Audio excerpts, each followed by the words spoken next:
ఓం మహాగణాధిపతయే నమః. ఓం గురుభ్యో నమః. ఓం శ్రీమాత్రే నమః. పరమేశ్వర స్వరూపమైనటువంటి జ్యోతిష, వాస్తు మరియు ఇతర అనేకమైనటువంటి శాస్త్రములను మనకు అందించినటువంటి మహర్షులకి నమస్కారం. హయగ్రీవ హయగ్రీవ హయగ్రీవేతియో వధేత్తస్య నిస్సరతే వాణి జహ్నుకన్యా ప్రవాహవత్. అరుణాం కరుణాతరంగితాక్షీం ధృతపాశాంకుశపుష్పబాణచాపాం అనిమాదివిరావృతాం మయూకైః అహమిత్యేవ విభావయే భవానీం. శ్రీమాత్రే నమః. ప్రేక్షకులకి లలితాంబిక అమ్మవారి యొక్క అనుగ్రహం పరిపూర్ణంగా కలగాలని మనస్ఫూర్తిగా కోరుకుంటూ మనం ఈరోజు చెప్పుకోబోయేటువంటి టాపిక్ ఏదైతే ఉందో, ద్వాదశ లగ్నాల వారికి మరియు లగ్నం తెలియని వారి రాసుల వారికి అసలు ఏ గ్రహం ఈ సంవత్సరం మొత్తం బాగుంది, ముఖ్యంగా మేజర్ ప్లానెట్స్. ఎందుకంటే కొంచెం మనకి ఈ సంవత్సరం గురువు, శని పర్టికులర్గా వృషభ, కుంభరాశిలోనే ఉంటారు కాబట్టి ఏ అంశం మీద వీళ్ళకి చాలా బాగుంది మరియు ఏ విషయాల పట్ల కాస్త జాగ్రత్త వహించాలి. అదేవిధంగా మీరు వీడియోని ఆఖరి వరకు చూసినట్లయితే లగ్నము కానీ రాశి కానీ అసలు జాతకం తెలియని వాళ్ళకి పర్టికులర్ ప్రాబ్లం ఉంది, ఆ ప్రాబ్లంకి లలిత అమ్మవారి యొక్క నామాలు ఏ నామం చేసుకుంటే బాగుంటుంది అనేటువంటి విషయాన్ని కూడా నేను మీకు ఇప్పుడు తెలియజేస్తాను. మేషలగ్నము, మేషరాశి. మేషం వారికి కనుక చూసుకున్నట్లయితే గురువు 2వ స్థానంలో సంచరిస్తున్నాడు ప్రజెంట్. అదేవిధంగా అక్కడ సంచరిస్తున్నటువంటి గురువు 8వ స్థానాన్ని వీక్షిస్తూ లాభస్థానంలో శని ఉన్నాడు. ఎప్పుడైనా లాభంలో శని ఉన్నప్పుడు ఎందుకు బాగుంటుంది అంటే, ఎంజాయ్ హౌస్లో కూర్చున్నాడు ఆయన. అక్కడ కూర్చొని దశమ స్థానం అంటే కర్మస్థానం నుంచి ముందుకు వెళ్ళాడు కాబట్టి లాభస్థానంలో ఉన్నటువంటి శని కొంచెం అంటే శ్రమను తగ్గిస్తూ ఉంటాడు. గుర్తుపెట్టుకోండి, మేషం వారికి శ్రమ తక్కువగా ఉంటుంది. కాకపోతే ధనం అనేటువంటిది లోకల్గా కాకుండా విదేశీ సంబంధంగాను, ఆన్లైన్ రిలేటెడ్ సంబంధంగా. ఆన్లైన్ అంటే చాలామంది ఆన్లైన్ బెట్టింగ్స్ అనో, ఆన్లైన్ ప్యాకెట్లను ఇవి అనుకోకండి దయచేసి. ఆన్లైన్ అంటే మీరు ఏదైనా ఒక వస్తువుని ఆన్లైన్లో పెట్టి అమ్మడము, ఆన్లైన్లో ఏదైనా వస్తువు కొనుక్కొని మళ్ళీ ఇంకోరికి మధ్యవర్తిత్వంగా ఉండడాలు, ఇట్లాంటివి. బెట్టింగ్ యాప్స్, ఈ యాప్స్ గురించి నేను మాట్లాడట్లేదు. ఈ యొక్క విషయాల్లో ఖచ్చితంగా బాగుంటుంది, అందులో ఎటువంటి సందేహం లేదు.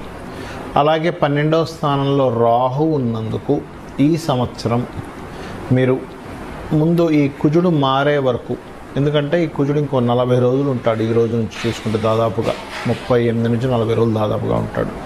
దాని తర్వాత మీరు ఏదైతే విదేశాలకు వెళ్ళాలనేటువంటి ప్రయత్నం చేస్తుంటారో ఆ యొక్క విషయాల్లో చాలా చాలా చాలా బాగుంటుంది.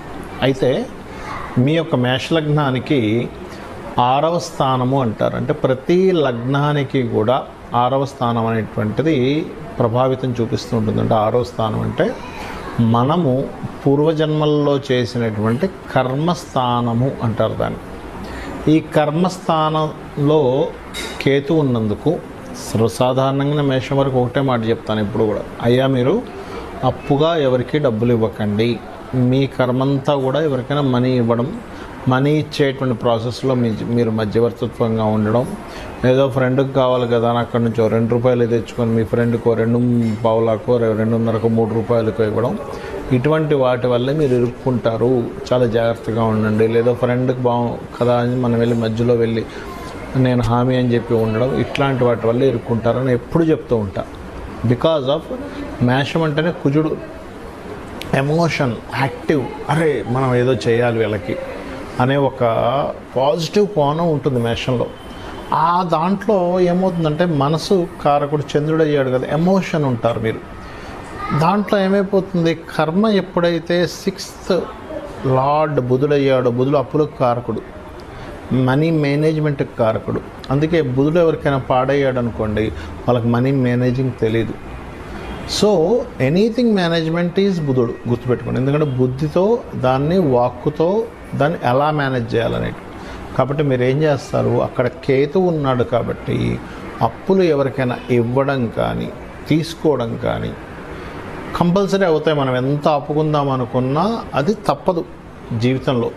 ఇవ్వాల్సి వస్తుందండి, క్రెడిట్ ఇవ్వాల్సి వస్తుంది, తీసుకోవాల్సి వస్తుంది, నేను చేసే బిజినెస్ ఇది ఎట్లాగా అనుకున్నప్పుడు నేను చెప్పేది ఒకటే, గణపతిని తలుచుకోండి. ఎనీ ట్రాన్సాక్షన్ చేసేటప్పుడు ఒకసారి గణపతిని తలుచుకోండి, మీకు ఖచ్చితంగా ఆ యొక్క దాంట్లో ఇరుక్కోకుండా ఉంటారు. అయితే ఇక్కడ ఈ గురువు ఎప్పుడైతే అష్టమ స్థానాన్ని చూస్తూ డబుల్ ట్రాన్సిట్ అంటారు, ఈ సంవత్సరం మొత్తం ఉంటుంది మీకు. ఈ డబుల్ ట్రాన్సిట్ ఎప్పుడైతే అష్టమంలో పడుతుందో ఇది పర్టికులర్గా మీకు ఇచ్చేటువంటి ఫలితాల్లో ఇది ఏం చేస్తుంది అంటే, ఈ డబుల్ ట్రాన్సిట్ అనేటువంటిది పూర్వీకుల ఆస్తులకు సంబంధించిన విషయంలో ఒక పాజిటివ్ ఫలితం ఇస్తుంది. ఏదైనా ఒక రీసెర్చ్ పరంగా మీకు మంచి ఫలితాలు వస్తాయి. అదేవిధంగా ఏదైనా చూడండి, ఒక్కోసారి చిన్న ప్లానింగ్ చేశానండి భలే వర్కౌట్ అయిందండి అంటూ ఉంటాం. అంటే ఏమిటి, ఒక్కోసారి మనకి ఇన్సూరెన్సెస్ మూలంగా డబ్బులు వస్తాయి, లేకపోతే జీవిత భాగస్వామి మూలంగా ధనం వస్తుంది, పార్ట్నర్స్ మూలంగా డబ్బులు వస్తాయి ఒక్కోసారి. ఇటువంటి యోగము మీకు ఇప్పుడు ఉంది. సో మీరు ఏం చేస్తారు, నిత్యము మీ లైఫ్ లాంగ్ చేసుకోవాల్సినటువంటి దేవతా ఆరాధన సూర్యుడిని ఎక్కువగా ఆరాధించండి. మీరు ఎంత సూర్య భగవాను ఆరాధిస్తారో మీ కెరియర్ ఆర్ మీ బిజినెస్కి స్ట్రెంత్ పెరుగుతుంది, మీకు ఆయుష్ పెరుగుతుంది సూర్య ఆరాధన వల్ల. కామన్గా అందరికీ కూడా సూర్య ఆరాధన ఆయుష్నే ఇస్తుంది, అందులో ఎటువంటి సందేహం లేదు. కాబట్టి చేయండి, అన్ని విధాలా మీకు బాగుంటుంది. చాలామందికి వాళ్ళ జన్మ నక్షత్రం కానీ, లగ్నం కానీ, రాశి కానీ ఏమీ తెలియవు. కాకపోతే ఒక ప్రాబ్లం మాత్రం వాళ్ళని వేధిస్తూ ఉంటుంది. ఇటువంటి వాటికి ఏమీ అసలు మీరు రూపాయి ఖర్చు పెట్టకుండా అమ్మవారి నామాల్లో ఒక పర్టికులర్ నామం కనుక మీరు తీసుకొని కనుక రెగ్యులర్ చాంటింగ్ చేయగలిగితే అమ్మవారి యొక్క అనుగ్రహంతో మీకు ఖచ్చితంగా ప్రాబ్లం అనేటువంటిది క్లియర్ అవుతుంది, అందులో ఎటువంటి సందేహం లేదు. అది నేను మీకు 1 by 1గా చెప్తాను. నేను చాలామందికి అమ్మవారి అనుగ్రహంతో నా గొప్పతనం కాదు, చాలామందికి నేను సజెస్ట్ చేయడం జరిగింది. కొన్ని వేల లక్షల మందికి అది వర్కౌట్ అయినటువంటి విషయాలు ఇప్పుడు నేను మీకు చెప్తాను.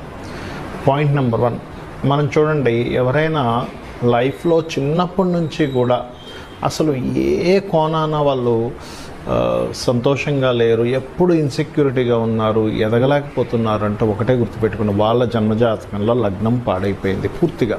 అందుకని ఎప్పుడు స్ట్రగుల్ చేస్తూ ఉంటారు.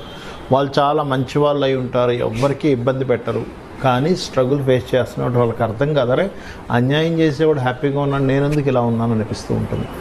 దానికి కారణం తెలియకుండానే వాళ్ళు పాస్ట్ లైఫ్లో చేసిన ఒక కర్మ. దానికి మరి ఏమిటి అంటే సింపుల్గా గుర్తుపెట్టుకోండి, 2 చెప్తాను ఇక్కడ విషయాలు. ఒకటి, శ్రీమాత్రే నమః అమ్మవారి నామాల్లో, లేదా జై గురుదత్త, శ్రీ గురుదత్త అనుకుంటూ ఉండండి. మీరే చూస్తారు ఇది ఎంతసేపు చేయాలి, ఎన్నిసార్లు చేయాలంటే 40 minutes ఖచ్చితంగా చేయాలి కూర్చొని. ఎనీ మంత్ర ఇక్కడ నుంచి నేను చెప్పబోయే ప్రతి మంత్రము మినిమం 40 minutes చేయాలి. ఇంకా నాకు ఎక్కువ కష్టం ఉందంటే గంట సేపు చేయండి. రోజులో మనం కొన్ని గంటల తరబడి ఏవేవో పనుల్లో మనం టైం వేస్ట్ అవ్వడమో ఇట్లాంటివన్నీ జరుగుతూ ఉంటాయి. ఇది మీకు పెద్ద విషయం కాదు. స్థిరంగా మీరు కూర్చొని చేయగలిగితే మీ లైఫ్ను మారుస్తుంది ఇది, రైట్. ఇక మరి కొంతమందికి ఫైనాన్షియల్ ఇబ్బంది ఉంటుంది. అరే ఏ పని చేసినా సరిగ్గా డబ్బులు రావట్లేదండి, డబ్బులు మిగలట్లేదండి, అన్నీ నాకు డబ్బులు అంటే అసలు నా టాలెంట్కి సరిపోయే అన్ని డబ్బు నాకు రావట్లేదని చాలామందిలో ఆ బాధ ఉంటుంది. దానికి ఏం చేయాలి? లలితా సహస్రనామాల్లో 2 నామాలు ఉన్నాయి, దీన్ని మీరు చేయగలిగితే. ఎందుకంటే సర్వసాధారణంగా ఇది ఎందుకు జరుగుతుందంటే ధనస్థానము అంటారు జ్యోతిష్శాస్త్రంలో. ఈ ధనాధిపతి ఎక్కడున్నాడు, ఎలా ఉన్నాడు, ఎలా వర్కౌట్ అవుతున్నాడు, ఈ యొక్క కాంబినేషన్ తెలియకపోవడం వల్ల చాలామంది నష్టపోతూ ఉంటారు. ఆ పర్టికులర్ జాతకం తెలుసు, ఏమంటే పలానా గ్రహం పలానా దగ్గర ఉంది కాబట్టి దాన్ని ఏ ప్లానెట్ మీకు బ్రేక్ చేస్తుందో దానికి సంబంధించిన దానం ఇవ్వచ్చు, జాతకం తెలుసు. మరి తెలియనప్పుడు పరిస్థితి ఏమిటి అంటే, ఓం సంపత్కరీ సమారూఢ సింధుర వ్రజ సేవితాయే నమః. అదేవిధంగా ఓం ధర్మాధార ధనాధ్యక్ష ధనధాన్య వివర్ధినియే నమః చేసుకోండి. మరి ఒక ప్రయత్నం చేస్తున్నానండి, ఒక డిజైర్ ఉంది, ఒక గోల్ కోసం నేను బ్రతుకుతున్నా అంటారు కొంతమంది. It's really great. ఎందుకంటే ఒక గోల్ కోసం బ్రతికేటువంటి మనిషి రియల్లీ, ఎందుకంటే దానిలో ఒకసారి స్వార్థం కూడా ఉండదండి. నేను ఒక గోల్ సాధించడానికి నా జీవితాన్ని మొత్తం నేను త్యాగం చేస్తున్నాను అంటారు. అలాంటి డిజైర్ మీకు నెరవేరాలంటే ఏం చేయాలి? మీరు నవగ్రహాల్లో ఇది ఒక్కొక్క జాతకానికి డిఫరెంట్గా ఉంటుంది, బట్ యూనివర్సల్గా ఒకటి చెప్తాను నేను మీకు ఇప్పుడు. అదేమిటంటే నవగ్రహాల్లో పర్టికులర్గా గుర్తుపెట్టుకోండి, మీరు బుధగ్రహము శుక్రగ్రహము గుర్తుపెట్టుకున్న బుధ శుక్ర గ్రహాల దగ్గర దీపారాధన చేసి ఒక 9 ప్రదక్షిణాలు చేసుకొని అదే ఆలయంలో ఉన్న స్వామివారికి ఒక 3 ప్రదక్షిణాలు అమ్మవారికి కానీ స్వామివారికి కానీ చేస్తూ మీరు ఏం చేస్తారంటే ఈ గోల్ ప్రాసెస్లో ఏమవుతుందంటే చాలామందికి అరే నా జీవితం ఏమైనా నేను కోల్పోతున్నానా, నన్ను నేను కోల్పోతున్నానా అని ఒక చిన్నగా ఈ ట్రావెల్లో వాళ్ళకి డౌట్ వస్తుంది. అరే ఈ దిక్కుమాలని గోల్ పెట్టుకున్నానేమో, నేను అనవసరంగా ఈ గోల్ వెనకాతలు పడింది. ఎలాంటిదంటే సినిమా ఫీల్డ్లోకి వెళ్తారు కొంతమంది, లేకపోతే ఏదో రీసెర్చ్ చేస్తూ ఉంటారు కొంతమంది, ఇంకా రకరకాలు ఉంటాయి వాళ్ళకి. దానివల్ల పెద్దగా అప్పటికి ప్రస్తుతం వాళ్ళకి పెద్దగా మనీ ఏం రాదు, ఏముండదు, కానీ వెళ్తూ ఉంటుంది ఆ లైఫ్లో. అలాంటప్పుడు మీ ఇన్సెక్యూరిటీని తీసేసేయడానికి, మీకు ధైర్యం ఇంకా రావడానికి ఓం కనకాంగద కేయూర కమనీయ భుజాన్వితాయే నమః చేసుకోండి. ఖచ్చితంగా మీకు ఆ గోల్ మీద మీరు పట్టు సాధించగలుగుతారు, మీరు సక్సెస్ అవ్వగలుగుతారు, మీ ధైర్యం అనేటువంటిది పెరుగుతుంది. ఇంకా ఎక్కువగా నేను మెంటల్గా డిస్టర్బ్ అవుతున్నాను అనుకునేటువంటి వారు ఓం దుమ్ దుర్గాయ నమః చేసుకోండి. ఇక కొంతమందికి గృహం కట్టుకోవాలి. జ్యోతిష్ శాస్త్రంలో మీరు ఎప్పుడు గృహం కట్టుకుంటారు, ఎలాంటి గృహం కట్టుకుంటారు, మల్టిపుల్ గృహాలు ఉంటాయా, లేదా గృహం మీ పేరు మీద కొనుక్కోవడం వల్ల ఇబ్బంది వస్తుందా, ఏ డైరెక్షన్లో కొనుక్కోవాలనేటువంటిది కొన్ని ఉంటాయి లెక్కలు. కానీ జాతకంలో మీకు జాతకం లేదా అప్పుడు ఏం చేయాలి? ఓం వదనస్మర మాంగళ్య గృహతోరణ చిల్లికాయే నమః చేసుకోండి, లేదా మణిద్వీప వర్ణన చదువుకోండి. ఖచ్చితంగా మీకు అమ్మవారు గృహయోగాన్ని ఇస్తుంది.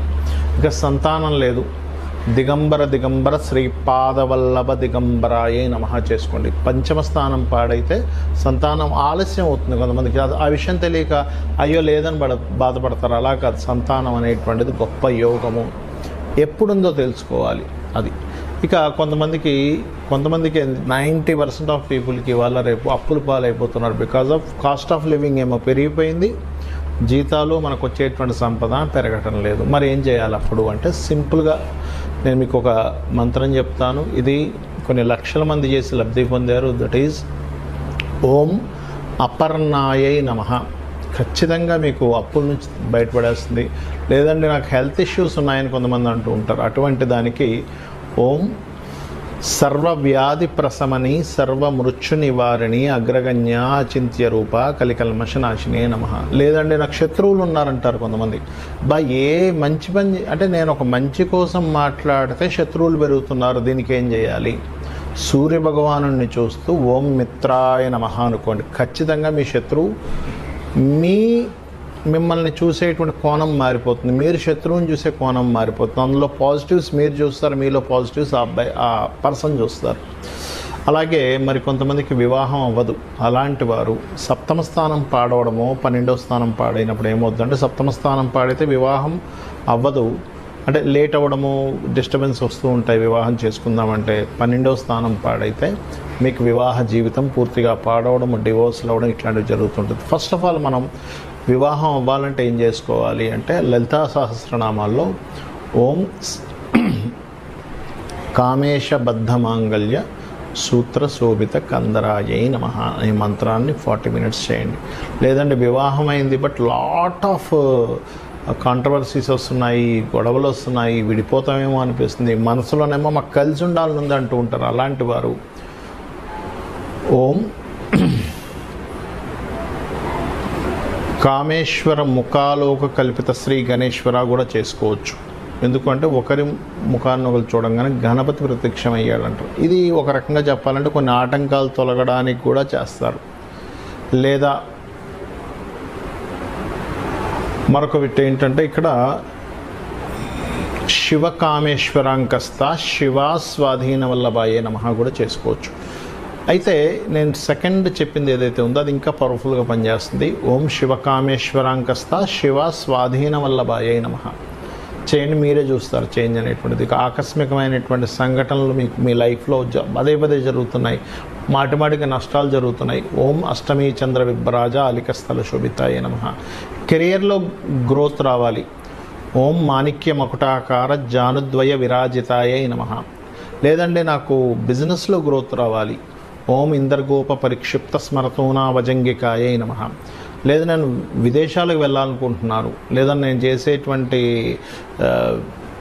ఏవైతే ఇన్వెస్ట్మెంట్స్ ఉన్నాయో అవన్నీ నష్టపోతున్నాను, నేను అలాగా నష్టపోకుండా నా ఇన్వెస్ట్మెంట్స్, ఎందుకంటే ప్రతి ఒక్కరు కూడా వాళ్ళ లైఫ్లో ఒక స్టేజ్కి వెళ్ళిన తర్వాత కొంచెం రిలీఫ్ అవ్వాలి, రిలాక్స్ అవ్వాలనుకుంటారు, దానికోసం సర్టన్ ఇన్వెస్ట్మెంట్స్ చేస్తూ ఉంటారు.